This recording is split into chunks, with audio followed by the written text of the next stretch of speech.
भीम, जय जय जय जय जय भीम। और ये लोग बोलते हैं, हम तो दिन भर राम राम बोलते हैं, लेकिन बहुत सारे लोग अलग अलग ढंग से उसे प्रस्तुत करते हैं। जय जय सिया राम, जय सिया राम, जय जय सिया राम, जय सिया राम।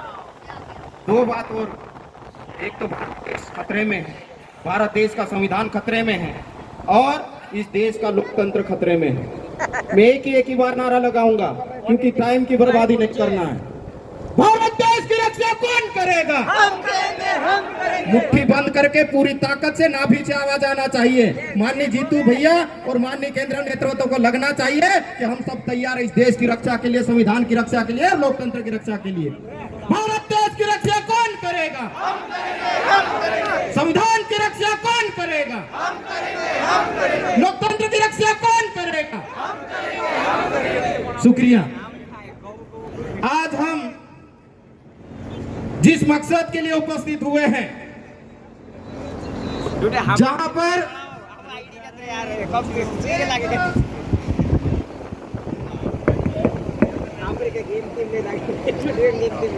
एक तरफ देश में ऐसी विचारधारा सत्तासीन है जो इस देश को तोड़ने की बात कर रही है और इस देश में नफरत की राजनीति कर रही है और इस देश के संसाधन और संपत्तियों को बेचने की बात कर रही है और इस देश में उनकी कुत्सित मानसिकता उनके सांसदों के माध्यम से हम लोगों के बीच में आ चुकी है। इस देश के सांसद आनंद हेगड़े जी वो कहते हैं कि इस देश में ज्यादा से ज्यादा सीट हम इसलिए जीतना चाहते हैं कि इस देश के संविधान को बदल सके। और हमारे पड़ोसी विधायक श्री सचिन बिड़ला जी वो भी इसी स्टेटमेंट को दोहराते हैं। अयोध्या के सांसद भी दोहराते हैं। ललितपुर की महिला नेत्री भी दर्शाते उसे रिपीट करती है। और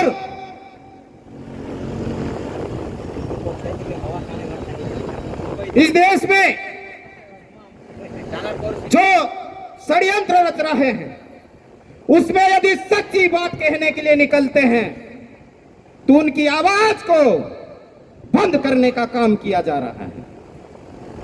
तब ऐसी परिस्थिति और स्थिति में हमारे देश के नेता माननीय राहुल गांधी जी जिनकी आवाज को प्रिंट मीडिया, इलेक्ट्रॉनिक मीडिया सबने दबाने का प्रयास किया, तब एक राजा का बेटा लोकतंत्र में आज की तारीख में जो आपको वोट का अधिकार मिला है उससे राजा बनता है।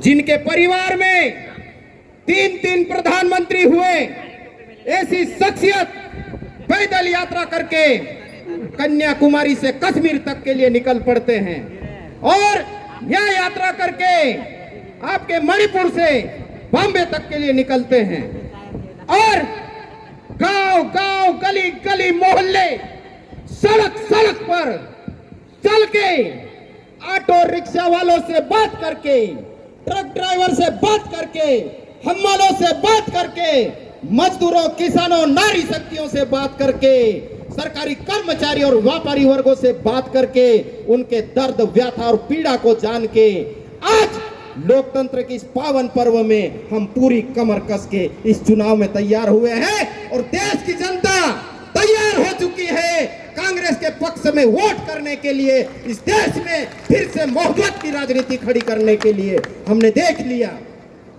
कांग्रेस का शासनकाल हमने देखा था, सोचा था देश में बदलाव आना चाहिए और बदलाव के लिए 14 में वोटिंग हुई। इस देश में भाजपा की सरकार बनी। जो लोग कहते हैं इस देश में कांग्रेस ने आजादी के इतिहास के बाद में क्या किया, कांग्रेस पार्टी वो पार्टी है जिसने आजादी की लड़ाई लड़ी और कई हजारों हमारे महान सपूत शहीद हुए। उसके बाद में इस देश में IIM, IIT, एम्स और जो जिस मोबाइल से आप बात करते हो संचार की क्रांति लाने वाले माननीय राजीव गांधी जी है। इस देश को बनाया और आपने क्या किया? आपने इस देश को बेचने का काम किया। आपने मजदूरों का अधिकार छीना, आपने नारी शक्ति का अधिकार छीना, आपने किसानों के अधिकार को छीना और वो चंद उद्योगपति के हाथ में देश की प्रॉपर्टी को देने का काम कर रहे हैं। क्या आप स्वीकार करेंगे ऐसी विचारधारा को? नहीं। और इसीलिए यदि हम यहां पर खड़े हैं खरगोन बड़वानी लोकसभा में, वहां की बात करें तो आप देखिए पिछले 15 साल से देश की बड़ी संसद में आपने भाजपा के व्यक्ति को चुन के भेजा और आज की तारीख में जो भाजपा के प्रत्याशी हैं और भाजपा के सांसद रहे उनकी जो निष्क्रियता आप देख लीजिए। आपने सिरवेल महादेव को गोद लिया था, वहां पर हम रात रुक के आए हैं, वहां की स्थिति सिचुएशन को हमने देखा है। आज से 3 महीने पहले जिस गांव को यहां के सांसद ने गोद लिया, वहां पर एक माता प्रसव पीड़ा सहन करते करते दम तोड़ देती है। क्या ऐसा गांव जहां पर पीने की पानी की व्यवस्था नहीं है, सड़क नहीं है, बिजली नहीं है, आप एक गांव का विकास नहीं कर सकते, क्या क्षेत्र का विकास करोगे? और आदिवासियों के खिलाफ आए दिन अन्याय, अत्याचार, दमन, शोषण होता है। आप कितनी बार उनके बीच में जाते हो? आप कितनी बार सदन में बात रखते हो?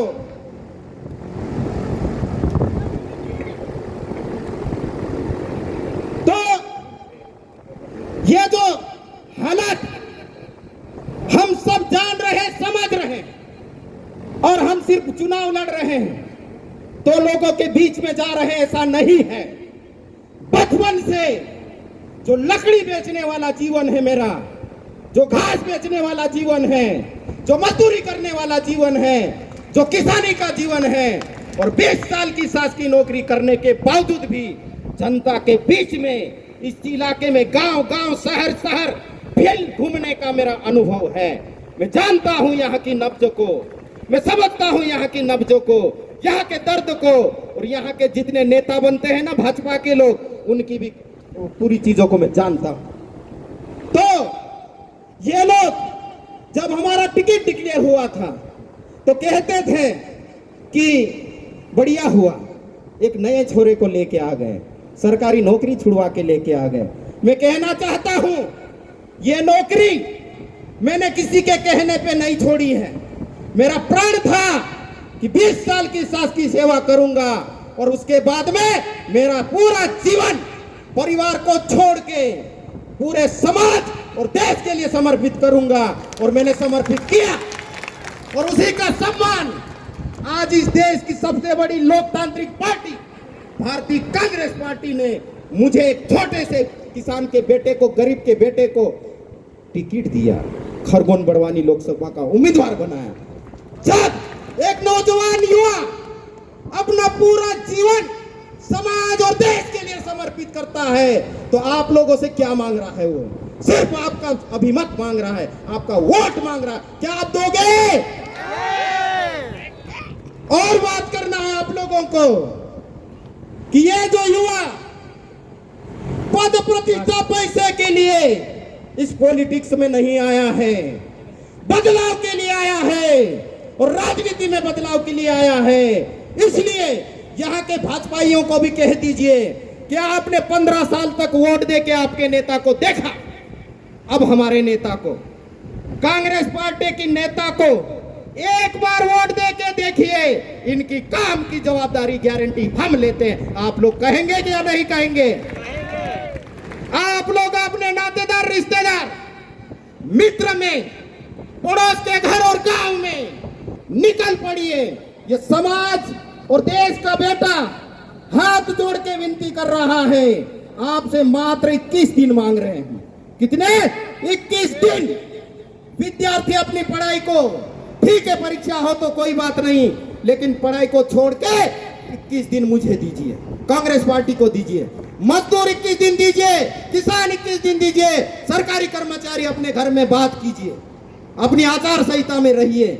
और जो व्यापारी वर्ग है, मत डरिए। ये लोग जीएसटी के नाम पे आपको डराते हैं। मैं जीएसटी का ऑफिसर रहा हूं, मैं जानता हूं आपका दर्द को, कि किस तरह से आप लोग ये दर्द को सह रहे हैं। लेकिन आपकी मजबूरी है, क्योंकि आपको इनकम टैक्स का छापा डाला जाता है, आपके ऊपर पुलिस प्रकरण बनाए जाते हैं, आपको डराया जाता है, आपको धमकाया जाता है। अब डरने की जरूरत नहीं है। ये कांग्रेस पार्टी का एक नौजवान सिपाही इस देश का बेटा लड़ने के लिए आया है, रुकने के लिए, झुकने के लिए, बिकने के लिए नहीं आया है। जब तक है जान तब तक लड़ेंगे हम आपके लिए। और इस इलाके के जो सरपंच हैं वो भी सुन लीजिए, ये कब तक डराएंगे। यहां बरूड़ के एक सरपंच को 25 लाख की रिकवरी निकाली जाती है। आप धुलकोट के सरपंच 65 लाख की रिकवरी निकाली जाती है और कहते हैं कि भाजपा में आ जाइए, ये रिकवरी खत्म कर देंगे। अरे भैया, यदि वो भ्रष्टाचारी है तो जेल में डालिए। अब भ्रष्टाचारी को भाजपा में लाता, क्या भाजपा एक जेल है क्या? यदि जेल है तो ले जाइए सबको, जो भ्रष्टाचारी ले जाके भाजपा में बंद कर दीजिए। लेकिन लोकतंत्र में, मैं मेरी बात को खत्म करूंगा क्योंकि हमारे आदरणीय नेता को भी हम लोगों को सुनना है।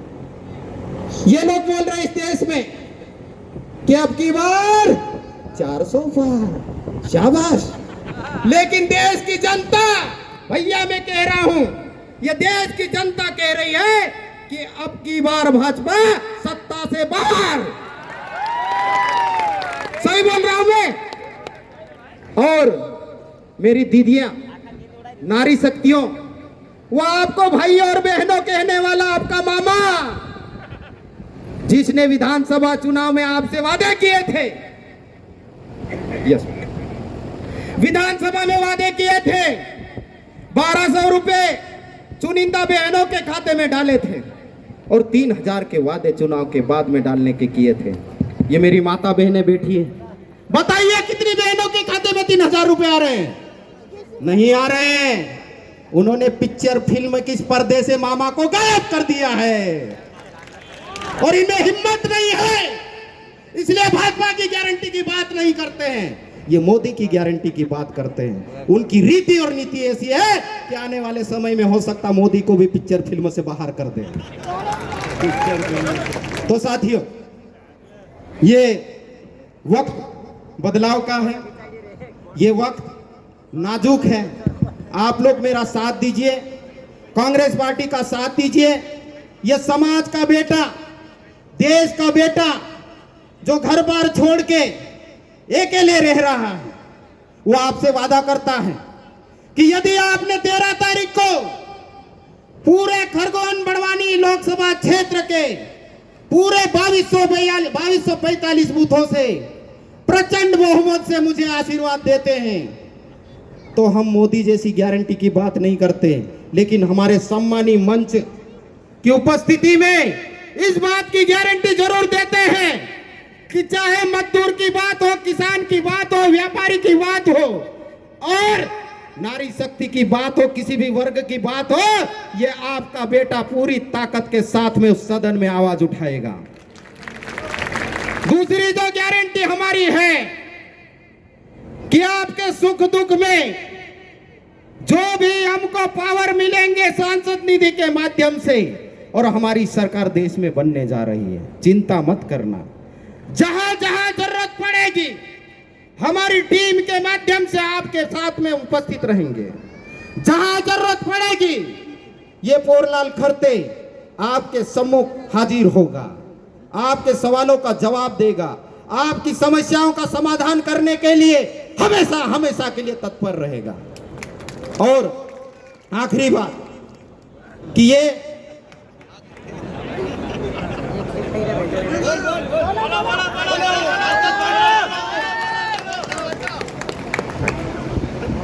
देखिए, भाषण तो दिन भर दिए जा सकते हैं, लेकिन असली काम क्या है? असली काम बूथ पे वोटिंग करवाने का है।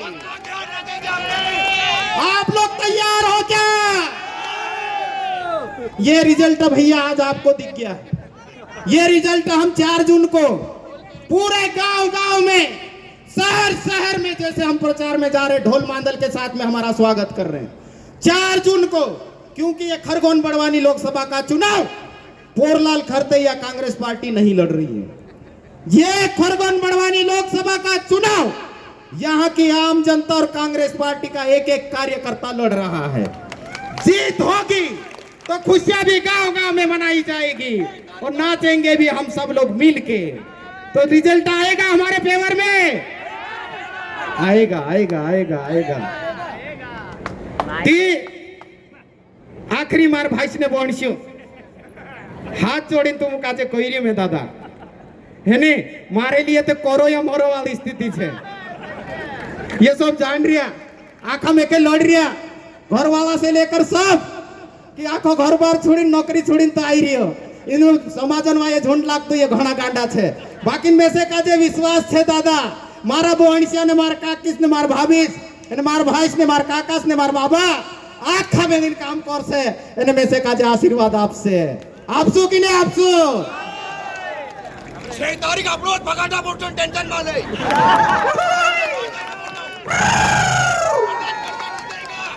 गाव मारो हण्यारे अमु गाव मारो हण्यारे गोयडे गोयडे उजाडी वस्ती मारो हण्यारे अमु आदिवासी आदिवासी जुवान्या रे आदिवासी जुवान्या तुफाने बांधने निकली पोया मैदान मारे। धन्यवाद, बहुत बहुत धन्यवाद। पोलाद जी, जो लड़ेगा वो जीतेगा। अब इसी क्रम में हम सबके मार्गदर्शक आदरणीय विवेक तनखा जी से निवेदन करूंगा कि वो आशीर्वाद दें।